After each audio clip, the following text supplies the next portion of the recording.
Thierry Paulmier est avec nous, créateur du concept Homo Emoticus. Bonjour Thierry. Bonjour Anne-Cécile. Alors pour vous, il faut distiller du feedback au quotidien. Oui, parce que c'est un besoin, je dirais, humain. On a besoin d'avoir un retour sur le travail que l'on réalise et on a besoin de savoir si ce que l'on fait est apprécié par son manager et perçu comme de qualité. C'est aussi un levier, je dirais, de motivation et de bien-être au travail. Donc il faut que le manager ait le souci, évidemment à bon escient, de poser des paroles valorisantes pour chacun de ses collaborateurs quand il y a quelque chose de qualité qui est réalisé. Donc on entre dans tout l'art du compliment, quand des services sont rendus, tout l'art du remerciement, quand il y a évidemment des échecs ou des difficultés, tout l'art de l'encouragement, voire l'art de la consolation. Ben là, on a pu perdre un projet, on a pu échouer dans quelque chose. Donc tout ça, ce sont des feedbacks, des différents registres de feedback qui manifeste la bienveillance du manager et qui manifeste son attention et qui manifeste à chacun des membres de son équipe qu'il est important pour lui.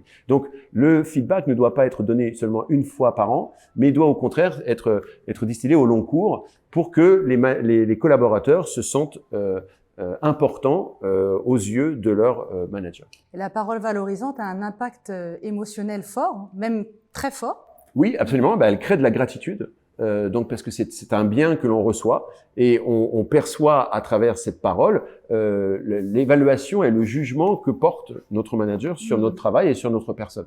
Donc le capital d'émotion, c'est celui de la gratitude, de se sentir valorisé à chaque fois qu'on a réalisé quelque chose de bien. Et donc ça va évidemment créer des liens affectifs, ça va créer des liens de confiance et des liens de loyauté. Mais la parole valorisante ne doit pas être automatique. Est-ce qu'on peut la doser ?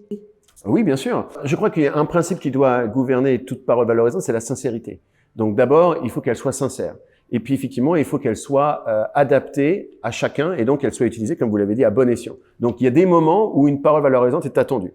Voilà, on réussit quelque chose, on termine un travail, voilà. Il y a des moments où une parole va être attendue et c'est ces moments-là qu'il faut pouvoir saisir en tant que manager. Évidemment, il ne faut pas la démonétiser en l'utilisant tous les jours, parce que si tous les jours je vous complimente, au bout d'un moment, évidemment, vous risquez de ne plus ressentir de la gratitude pour les compliments.